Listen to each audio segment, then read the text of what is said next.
Cinética química. Para estudiar la cinética química tenemos que conocer cómo ocurren las reacciones químicas.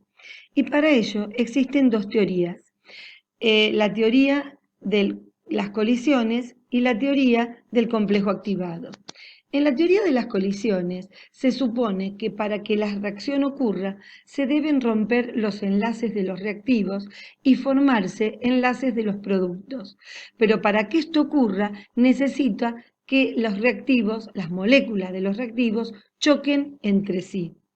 Por otro lado, la teoría del complejo activado propone que para que los reactivos se transformen en productos, deben pasar primero por un estado intermedio que se llama complejo activado, que tiene mucha energía y es de muy corta duración, en donde en ese estado se están rompiendo los enlaces de los reactivos y formándose los enlaces de los productos. Ahora bien, volviendo a la teoría de las colisiones, los choques para que esos reactivos den producto, tienen que ser efectivos. ¿Y qué significa esto? Significa dos cosas importantísimas: que tengan las moléculas que van a chocar la orientación adecuada para que ese choque sea efectivo y de producto, y además la energía suficiente para que rompan las uniones de los reactivos y entonces puedan luego formarse los productos. En el caso del complejo activado de esta teoría, la energía de activación, que sería esa energía suficiente para que se rompan los enlaces, corresponde a la energía que tiene que tener el complejo activado, que es muy alta en cada reacción. Por lo tanto, la velocidad de una reacción es proporcional al número de choques efectivos producidos por unidad de tiempo entre las moléculas de los reactivos. Importa entonces, como decíamos antes, la orientación para que den producto. Por ejemplo, si queremos combinar el cloruro de nitrocilo con cloro para dar dióxido de nitrógeno y la molécula de cloro, si están dispuestos en la orientación adecuada, se puede formar el complejo activado cuando los dos átomos de cloro estén lo suficientemente cerca para colisionar y dar producto. Por un lado, dióxido de nitrocilo y por el otro, dióxido de nitrógeno, perdón, y por el otro cloro. Si en cambio están orientados de tal forma que cuando choque se acerque lo suficientemente el oxígeno con el cloro, estos no van a reaccionar y por lo tanto no va a dar producto. También tenemos en cuenta la energía de activación.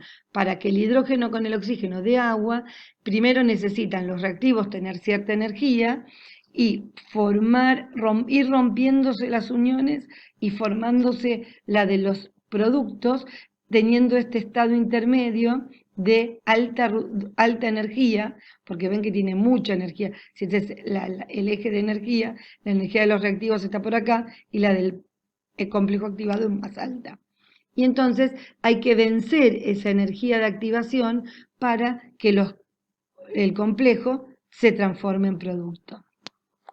Esto lo estamos viendo en una reacción exotérmica, pero en realidad puede ser tanto para una exotérmica como para una endotérmica.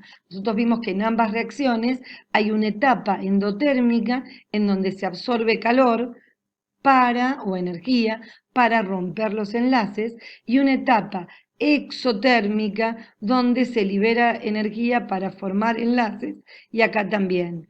Para el caso de la reacción endotérmica, la energía del producto es mayor que la del reactivo, por ese motivo el delta H es mayor que cero, y en la reacción exotérmica la energía del producto es menor que la energía del reactivo, y entonces el delta H es menor que cero.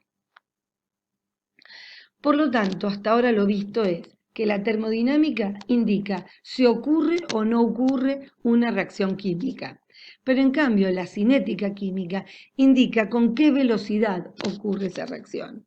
Podemos tener reacciones que ocurren muy rápidamente y otras que no. Por ejemplo, cuando uno quema un papel, se enciende enseguida, pero uno también puede ver la combustión del papel cuando pasa muchísimos años y hay libros en una biblioteca y vemos que las hojas de los libros se van poniendo marrones. Y esto es porque se están oxidando también, están entrando en combustión, pero obviamente es muy lenta la reacción. Bien, entonces, la cinética química, ¿qué estudia? la velocidad con que ocurren las reacciones e indica o da idea del mecanismo de cada reacción. Podemos definir entonces la velocidad de la reacción como una magnitud positiva que expresa el cambio en la concentración de un reactivo de un producto en función del tiempo. Y se expresa, por ejemplo, en molar sobre segundo o en molar sobre minuto, depende el tipo de reacción. En el caso de la reacción en donde la sustancia A se transforma en la sustancia B, vemos que la velocidad se expresa como la variación de la concentración de B en función del tiempo, o la variación de la concentración de A en función del tiempo, pero con un signo negativo. ¿Por qué? Porque a medida que pasa el tiempo, A se consume. Por lo tanto, como la variación de la concentración de A es la concentración de A final menos la final es menor que la inicial porque se está consumiendo, y entonces me quedaría un delta A negativo, que con este menos me quede una velocidad positiva. Por lo tanto, a medida que pasa el tiempo, los moles de A van disminuyendo porque es el reactivo y las moléculas de B van aumentando porque es el producto. También podemos analizar a qué se llama velocidad instantánea. Entonces, en el gráfico de concentración en función del tiempo, me da una curva que la tangente a esa curva en cada punto es la velocidad instantánea. Y podemos tener, por ejemplo, la velocidad instantánea en el tiempo cero inicial, que sería la recta tangente en este punto, o en el punto 2, ¿sí? En este punto, o en el punto 3. Entonces, la velocidad instantánea es la pendiente de esa tangente. ¿Está?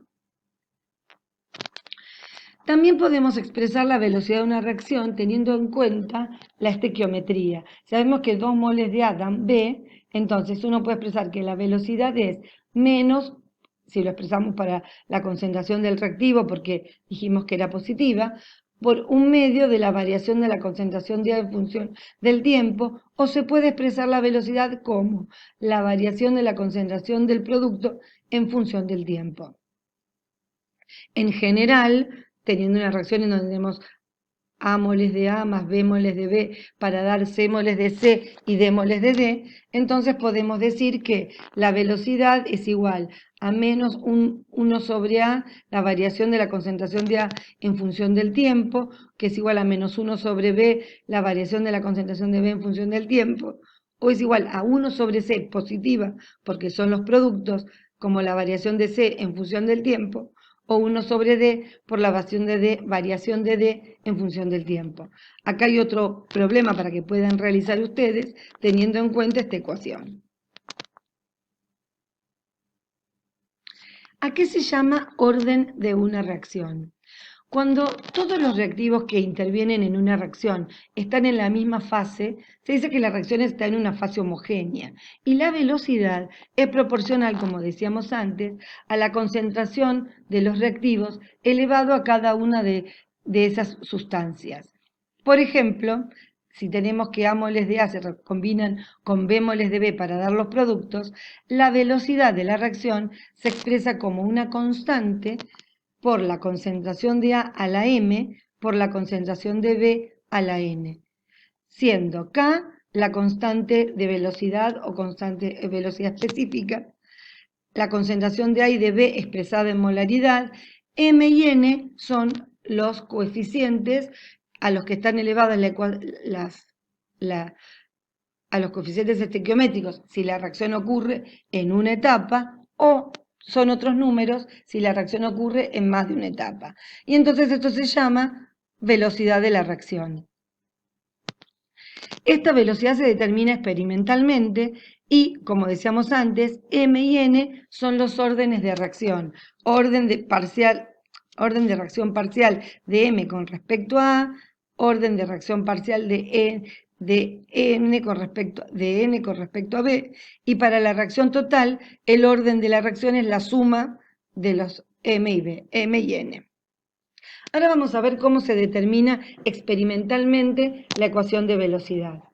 Para eso se debe medir la velocidad instantánea o la velocidad inicial, teniendo en cuenta las concentraciones iniciales de todos los reactivos en una reacción determinada. Por ejemplo, se quiere determinar la ecuación de velocidad para la reacción del cloruro de metilo más agua para dar metanol y cloruro de hidrógeno. Y se ponen en una tabla los datos de 3 experiencias con las concentraciones de cloruro de metilo y agua y la velocidad que se obtuvo en cada una inicial. La velocidad entonces es la constante por la concentración del cloruro de metilo a la N y la del agua a la M. Se considera, por ejemplo, las experiencias 1 y 2, en donde la concentración del agua es la misma. Y por lo tanto, se hace el cociente entre la velocidad, la expresión de la velocidad para la experiencia 1 y para la experiencia 2. Reemplazando por los valores, queda lo siguiente. La velocidad de la experiencia 1 es esta, la de la experiencia 2 es esta, y tenemos que la constante es la misma, por lo tanto se simplifica. Y como la concentración de agua es la misma, también se simplifica. En consecuencia, queda que este cociente me da 1/2 y esto es igual a 0,1, o sea, 1/2 al cuadrado. Para que 1/2 me dé 1/2 a la n, n tiene que valer 1. De ahí sale que el orden de la reacción del cloruro de metilo es 1.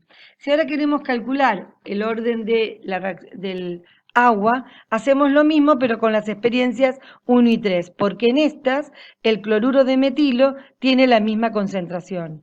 Si hacemos la división de la velocidad de la experiencia 1 y de la experiencia 3, vemos que, reemplazando por los valores, estas son las velocidades, la constante es la misma en los dos y la concentración del cloruro de metilo es el mismo en los dos. Por lo tanto, 1/4, que es este cociente, es igual a 0,25 sobre 0,50 a la m. Entonces me queda que m es 2. De este modo podemos decir que la velocidad es igual a una constante por la concentración de cloruro de metilo a la 1 por la concentración del agua al cuadrado. Y el orden de la reacción es 3 porque es la suma de los órdenes de los dos reactivos. Si quisiéramos calcular entonces el valor de la constante, reemplazamos en una de las experiencias, cualquiera sea, los datos. Y tenemos, por ejemplo, en la experiencia 1, la concentración es tal, la velocidad es ese valor, la concentración de cloruro de metilo es la dada elevada a la 1 y la del agua es elevada al cuadrado. Y de ahí despejamos la constante o velocidad específica. De este modo queda que la velocidad para cualquier concentración va a ser igual a la constante de velocidad específica por la concentración de cloruro de metilo a la 1 por la del agua al cuadrado. Ahora vamos a ver qué significa molecularidad. En la reacción del hidrógeno con el yodo para formar yoduro de hidrógeno, es una reacción que ocurre en una sola etapa y chocan dos moléculas, una de hidrógeno con una de yodo. Por eso se dice que es una reacción bimolecular. Pero la mayoría de las moléculas de las reacciones ocurren con muchas más moléculas que van a colisionar y por lo tanto uno tiene que tener en cuenta el mecanismo de la reacción. Entonces, en una reacción que es bimolecular, ocurre en una sola etapa, no hay mecanismo. Pero si hay mecanismo porque hay más de dos moléculas que chocan, entonces hay que tener en cuenta que existen compuestos intermedios y que la velocidad de esa reacción depende de la etapa más lenta. Veamos un ejemplo. La reacción del dióxido de nitrógeno con monóxido de carbono para dar monóxido de nitrógeno y dióxido de carbono. Esta reacción ocurre en dos etapas. En la primera, el dióxido de nitrógeno da monóxido de nitrógeno y trióxido de nitrógeno. Y en la segunda, el trióxido de nitrógeno con el monóxido de carbono da dióxido de nitrógeno y dióxido de carbono. Obviamente, este compuesto, trióxido de nitrógeno, es un intermediario. ¿Por qué? Porque se obtiene como producto, pero luego se consume y por lo tanto no aparece en la ecuación neta. Y como la etapa más lenta es la primera, la velocidad de la reacción es igual a una constante por la concentración del reactivo de la etapa más lenta elevado a su coeficiente estequiométrico. Si uno tiene en cuenta en una reacción la orientación de las moléculas y vemos que acá tenemos las moléculas A y B para reaccionar, y acá tenemos ubicadas de otro modo, en este caso va a haber reacción y van a chocar como corresponde. En cambio, en este caso no va a haber reacción porque no puede chocar una molécula con la otra.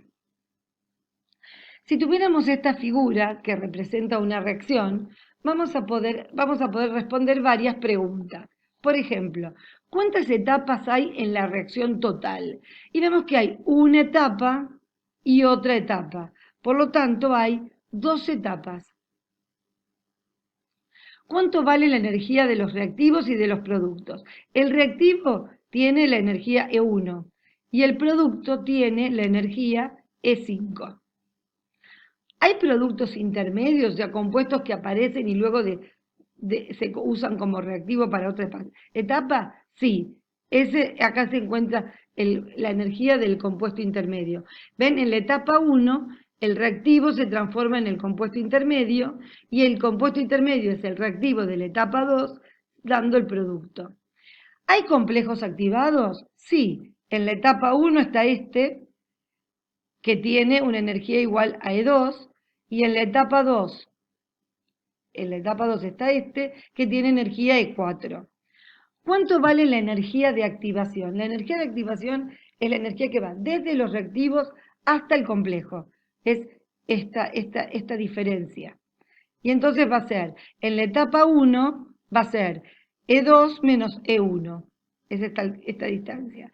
Y en la etapa 2 va a ser E4 menos E3. Ahora, ¿la reacción total es endotérmica o exotérmica? Bueno, para eso hay que medir el delta H.